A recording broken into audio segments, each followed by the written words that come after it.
ikaw hayop ka, no? Kahit ano pang gawin mong paliwanag, no? Kung hindi mo sana ikinalat yung mga picture ni Kamuning, kakausapin kita, papakinggan ko yung paliwanag mo. Sino? Si Jocelyn Tacones po.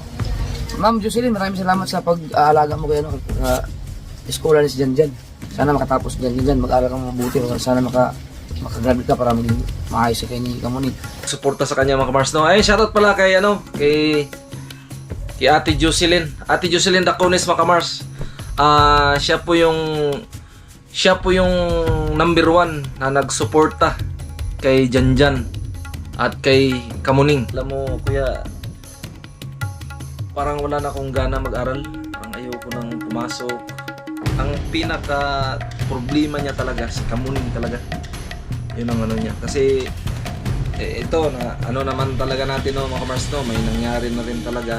Kasi iniisip mo, kaya baka isa-isa iniisip mo na naiyak ka na sa bukana kasi baka galit ako dahil sa nangyari sa'yo.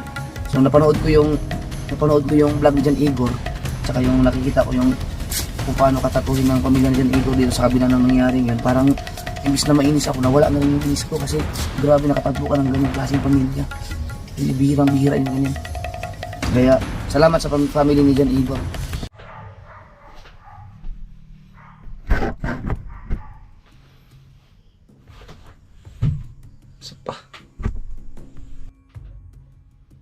Alright, so mga kamars, good evening sa inyong lahat, no? At ito naman tayo mga kamars. Yung pala mga kamars, na ano tayo, na balitaan natin kagahapon, ay kagabi pala, binalita sa akin ni mama na talagang biglang si Idol Japper Sniper ay biglang dumating sa Burias. At kasama si Kabugoy, si Paringka Utoy, si Regondox. Ayan. So, 4 po sila, no, mga kamars, no? So, halos sila lahat doon ay na-surprise talaga. Kahit si Kamuning ay hindi rin alam. At nagchat-chat lang daw sila pero may balak. Pero walang sinabi na pupunta ng Burias ng araw na yon, ng gabing yun, no? So yung mga kamars, no, yung nga napanood natin doon sa vlog ni Idol Japper Sniper, yung advice niya kay Kamuning, no? So napakaganda nung ang advice ni Idol Japper Sniper, mga kamars. Ayan nga, sa lahat ng mga vloggers, mas lalo ng mga babae, mag-ingat po talaga kayo sa mga sponsor na sa tingin nyo ay parang hindi na maganda, yung katulad yan, magbibigay ng kwarta ganito, tapos yung pala may kapalit pala, no? So hindi naman lahat, no? So shoutout sa lahat ng mga sponsor na mga may mabubuting loob. Ayan, salamat po sa inyong lahat, no? So yung mga kamars, at si mama hindi nakapagluto agad kasi surprise nga daw na-surprise daw talaga sila kaya hindi sila agad nakapaghanda, nakapagluto. Ayan, pati si Master James tuwang-tuwa. Ayan, maraming salamat pala. Maraming salamat pala mga kamars, yung sa mga nag-subscribe kay Master James, sa lahat po ng mga Sword family. Ayan, at mahigit 2,000 na yung ni Master James, at malaki yung views niya kagabi. Halos nasa, tiningnan ko kanina umaga, nasa 11,000. Pero ngayon, ewan ko lang, mga sobra na siguro mga kamars, no? So, sana ma-monetize na si Master James. Ayan. Alright, so mga kamars, at may sinasabi pala sa akin si Janjan tungkol kay Kamuning, no, mga kamars. Si Kamuning pala ay nung August pa pala siya. Nung August pa lang, problemado na. Tamang-tama daw, nag-enroll daw siya nung time na yon. Nag-enroll siya. Kasi nag-aral si Janjan, mga kamars, sa Marine. Yung sa barko, mga kamars ba? Aral siya. Ngayon, nung papasok na sana daw siya, parang kinabukasan na, tapos nalaman niya na gano'n nga nangyari kay Kamuning. halos din na niya na yun nga yung about dun sa picture na ano, video call na halos kita halos kita talaga ang lahat, no. So bilang isang lalaki no mga kamars, no, kahit sino naman medyo maano talaga, no. Kumbaga mas lalo na yung hindi sanay sa ganun na first time na kahit sino naman siguro mga kamars, no. Siyempre mga kamars, yung dalawa na yan, kahit di pa naman mag-asawa dahil wala pa kasal, pero live-in partner na yan sila, no, mga kamars. Sa lahat ng mga nakakaalam yan.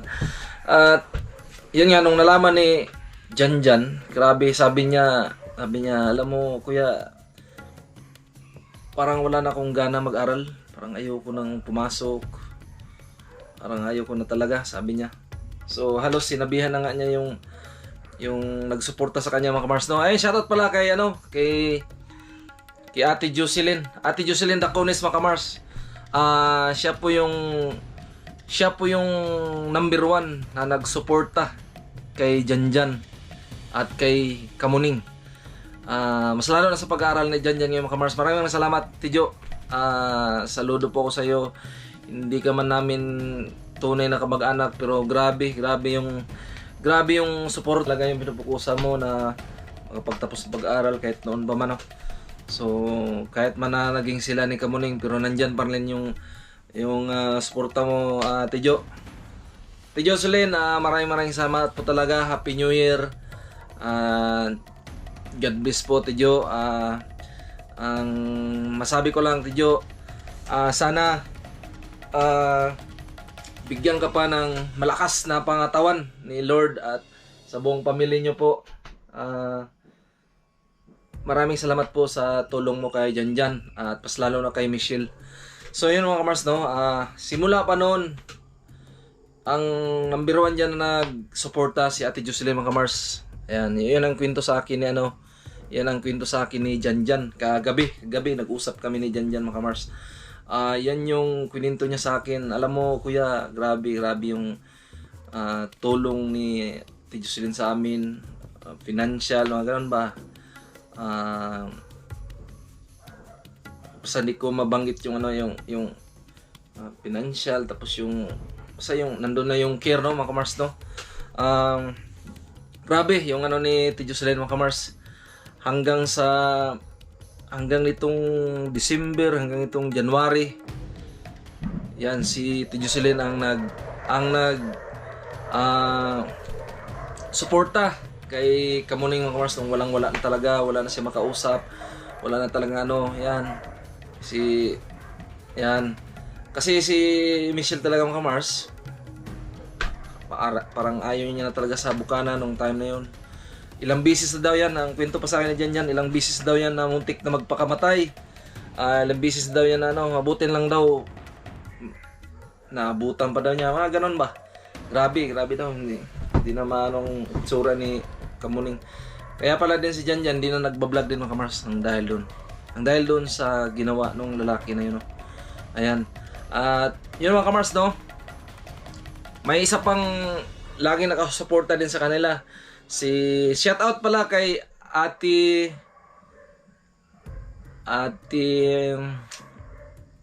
pangalan nun? Tingnan ko dito mga kamars, si Ate Maria ba yun? Saglit lang po mga kamars,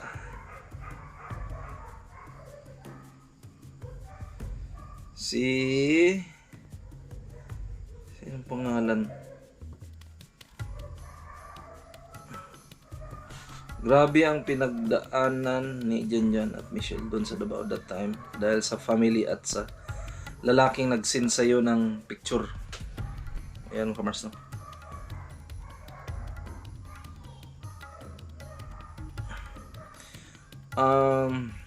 Pangalan to ha. Saglit lang mga kamars,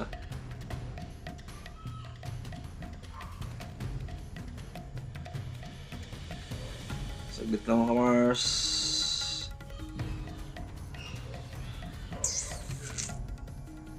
You are the best. You are my mind. Oh. Ay! Si Ate Bing Marchan mga kamars. Yan. Yan, si Ate Bing Marchan. Yan. Kami lang ni Maring Bing Marchan ang umalalay sa kanilang dalawa. Ayan mga kamars. Ayan o. So, mabuti lang mga kamars no. At itong si Janjan talaga. Ang pinaka problema niya talaga, si Kamuning talaga. Yun ang ano niya. Kasi, ito na ano naman talaga natin no mga kamars no. May nangyari na rin talaga. Tsaka, i-open na rin natin no. Base kasi sa ano, impormasyon ni Janjan sa akin, sabi niya, sa totoo lang kuya, grabe talaga yung pagtiis ko kay Kamuning. Ay, kay Michelle. Amuning tawag niya yan. Kay Muning. Grabe talagang, mayroon kasi siyang, ano, kuya, mayroon kasi siyang ugali na, parang ano ba, yung negative lagi? Negative. Ako naman, positive, sabi niya. Positive yung mga ano ko, pero pagdating naman sa kanya, negative. Kaya, minsan parang hindi kami magkasundo. So ngayon, ang ginagawa ko, ako na lang yung nagpapakumbaba. Tapos minsan, kuya, parang tinatawanan niya yung mga advice ko, mga ganun. Parang ayaw niyang makinig, no? Ayan ang sinasabi ni Janjan, mga kamars. Kaya, saludo ako kay Janjan. Grabe yung pan. Pinatunayan niya yung pagmamahal niya kay Michelle. Pinatunayan niya. Gusto pa nga niya na walang makaalam na iba, pero wala na tayong magawa mga Mars. Inopin na rin ni Michelle hindi na niya kinaya talaga. Kaya alam na ng buong mundo ang ginawa ng lalaki. Yun. Kaya ngayon natanggap at ngayon wala namang problema mga Mars dahil tanggap naman ni Janjan si Kamuning. At mas lalo na sa buong pamilya namin. Wala naman pong problema yan kasi at least nagtiis si Janjan. Talagang inalalayan si Michelle. At yun nga, ang masabi ko lang talaga, chill, wag mo na talagang ulitin yan. At para naman na hindi mapahiya yung pamilya mo, yan, yung boyfriend mo, mas lalo na si Idol Japper, Madam Ann, mas lalo na yung buong viewers, no? Ayan, at huwag ka na magtiwala basta-basta, no? Kung ano mang sa tingin mo na parang mali, magtanong ka sa mga veterano. Tanong ka sa mga tama ba itong gagawin ko? Hindi ba ako ma-scam nito? Mga ganun ba? Ayan. So, believe ako sa mga advice ni Idol Japper Sniper, mga kamars. Talagang malupit. Talagang pinuntahan pa talaga na si Kamuning sa Burias ng walang daming kwento. Pagkatapos ng live, mga ilang oras lang, larga na sila. Ayan, kaya maraming na-surprise. Ayan. So, Dol, ingat kayo lagi dyan sa Burias. Enjoy lang kayo. Pasensya na kayo at wala ako dyan. At kung nandyan lang ako at ako sana ang laging kasama nyo dyan at mag-assist. Kaso lang wala tayo dyan, no? Dol. So, yun. At Kung ibibigay na advice, konti lang. Pero bago yun, pumunta kami dito para bigay lang ng support kay Kamuning, no? Kasi alam niyo naman mga kasunod, ang pamilya nila Kuya Michael ay sobrang sa akin yan. Kahit na sinangga rin ang mga gamit, motor. Anong gamit ko niyo? Mahilig magsala sila eh. Naupos yung mga gamit yung sinangga ni Papa mo eh. Sa bahay ngayon? Hindi dati pa. Ha? Sabiyawa naman. Diba? Tapos mama, ate Nini, daming utang yan. Hindi, joke lang. Yan. Humingi ng support ulit. Habang may mga 30,000 views pa ako. Kila, para manood sa'yo, challenge ka eh. So yun, mga kasoward, Ha? Wala na, natatawa lang ako kuya mo. Ikaw, sabihin mo lang ha, sana supportahan niyo ako. Yan na mga ka-sword, sana supportahan niyo pa rin po ako kahit hindi po ako ulit. Ha? Ulit. Mga ka-sword, sana supportahan niyo pa rin ako kahit kasama ako sa challenge, kahit hindi po ako kasaya sa challenge. Hindi ko talaga alam Humingi ka ng suporta sa challenge ngayon, kahit na gano'n ang nangyari. Nanginginig pa naman ako. So yan na mga kulit, supportahan niyo pa rin po ako. At alam ko na nandiyan pa rin po kayo para gabayan po ako. Yan. Sino ba yung... Ayun, si Tita Rain. share ka pa na no, Oh, kay sabi mo, Tita rin. habang nasa challenge, habang nasa challenge ako, tita, yung pula, ituloy-tuloy mo lang. Ganun. Kuya, parang di ba? Namula-mula kagabi. Kuya ba naman? Pwede na ako magsalita din kuya. Thank you din ako kay Tita Jocelyn. Sige. Yan, thank you po din kay Tita Jocelyn dahil habang po ako nasa Davao, kayo pong dalawa ni Jan nag-support na rin po siya sa amin. Si Tita Jocelyn po ay siya po yung nagpaparal po kay Jan na makatapos po. Kaya maraming salamat po ulit. Mag-isa lang siya? Opo, Galing na. Sino? Tita Jocelyn Dacones po. Ma'am Jocelyn, maraming salamat sa pag-aalaga mo kayo sa eskwela ni si Jan. Sana makatapos Jan. Mag-aaral kang mabuti. Sana makagraduate ka para maging maayos kayo ni Kamuning. At sa lahat naman sumuporta kay Kamuning at saka sa lahat naman nagtanggol sa kanya doon sa mga nangyari sa kanya.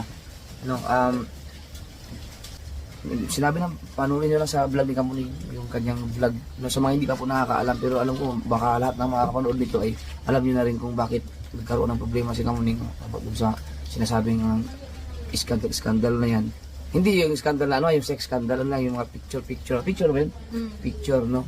So, na yung about sa picture na yun, kasi hindi ko siya nakakausap hindi naman siya nakakausap si Kamuning hindi rin ako maghihingi sa kanya ng kung ano man yung sabihin niya dito. Meron din time kuya na sabi ko, pag hindi mo ako tinigilan, sabihan magsumbong na talaga ako kay Kuya Japper. Tapos sabi niya, kahit magsumbong ka pa kay Rapitol ko, wala akong pakailam. Kay Idol Japper, wala din akong pakailam. Bakit sino ba siya? Yun yan nun, ni Nonoria. May message sa akin yun. Shout out sa iyo. Alam kong nababasa ko yung message mo sa akin. Gusto niya akong kausapin kasi parang gusto niyang ipagtanggol yung sarili niya. Pero mahirap na hindi mo na kaya ipagtanggol ang sarili mo dahil yung ginagawa mo na nagpapakalat ka ng mga picture. Wala ka na. Hindi ka na normal na tao doon. So, iyaan natin yun. Ito, gusto ko lang magpasalamat sa pamilya nila Jan Igor. Buong pamilya nila, kasi sa kabila nung nangyari kay Kamuning, talagang nandun sila nakasuporta pa rin. So lalo pang nalagaan si Kamuning dito. Kasi kung sa iba yan nangyari, pwedeng hindi lahat ng pamilya ganun . So kung maswerte ka dahil nandiyan ang pamilya nila, tanggap ka pa rin nila. Talagang iba yung reaction na ina-expect ng iba ka. Siguro yung iba nag-expect na itatakwil ka. Kasi siyempre, ginanon pa lang anak ko, gano'n. Pero sa kanila, siya dyan, okay naman kayo dyan. Opo, okay naman po kami dyan. Okay, so, wala tayong magagawa kasi pinablik na ni Kamuning. So, pwede natin pag-usapan siguro na gano'n para sa total mga anak. Ano naman tayo, sa raw vlog tayo, kumikita tayo sa vlog, especially sa World Family, sa raw vlog, sa mga viewers. Ito lang aking sasabi. Or, dati pa, mga kasuwer, dati lagi kong sinasabi nung gumawa ako ng mga vlogger sa Bukana na mag-ingat kayo sa mga sponsor. Ang mga sponsor pwedeng magpalakas ng channel nyo, pwede kayo mag-viral, matutulungan kayo ng sponsor, pero ang sponsor pwede rin maging dahilan na masisira ang buhay ninyo, babagsak kayo or wala bad mga negative na mga pangyayari sa buhay. Pwede rin yan. Yan ang isa sa mga nangyari kay Kamuning. So kayo kasi consider na sponsor yun, nangako na magtutulungan siya, magbigay ng pera, kapalit ay picture ng katawan, ganyan lang. Tapos ito naman nadala siguro sa na dumaan sa kahirapan, gustong mabayaran yung mga utang sa sa mga pamilya, kung sino man yung ano mang dahilan mo, about naman sa pamilya yun, no? Nabudol ka, no? Nabudol ka. Dapat kinuha mo yung pera. Hindi po. Ba't mo kasi Ano po, tawag po nito. dapat pera muna. Tapos pag nakakuha na yung pera, Ginawa po niya kuya yung ano, yung GPay account ko po, tapos yung address po doon sa Nako. akin din. Tapos, wala Budol. na pong binigay po kahit piso. Ako, may naririnig ako na itong nabiktima kay Kamuning ay hindi lang si Kamuning ang nabiktima. No? So, sana hindi totoo. Pero, ewan ko na lang, totoo yun. Ito po, Huwag marami po natin. siya na biktima. Huwag na nung pangalanan. ikaw hayop ka. No? Kahit ano pang gawin mong paliwanag, no? Kung hindi mo sana ikinalat yung mga picture ni Kamuning, kakausapin kita, papakinggan ko yung paliwanag mo. Kasi gusto mo akong kausapin eh.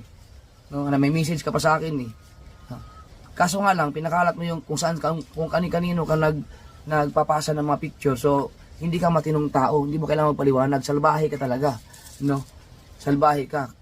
Sisirain mo ang image ng pamilya mo, ang ganda-ganda ng trabaho mo siguro sa abroad, no? Kapag tinuluyan ka ni Kamuning, baka ma-deport ka or baka makulong ka pa sa Pilipinas o diyan sa kung nasaan ka man, hindi or kung hindi ako makialam doon kung baka mamaya sampahan ka ng kaso, no? Hindi, pero hindi talaga maganda yung ginawa mo. Baka sa balasubas ka talaga. Sa part naman ni Kamuning, mga kasuward, ang masasabi ko, siyempre, dumaan tayo sa kahirapan, sa depression, gusto mong tulungan ang pamilya mo, siguro, operan ka ng na malaking pera, suportahan ka, ganyan. Ang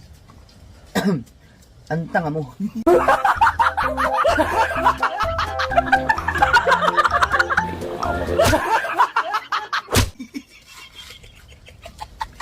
At salamat mga Kamars sa mga nag-subscribe sa akin. Thank you very much po mga Kamars. Maraming salamat sa tiwala nyo. Ayan, at maraming salamat sa pa-challenge ni Idol Japper Sniper. Salamat sa lahat ng mga viewers ng mga Skyflix. Ayan, salamat po sa mga nagpalipad. Maraming salamat po. Thank you very much mo at God bless po and mabuhay po kayong lahat at bye-bye po mga Kamars. Bye-bye.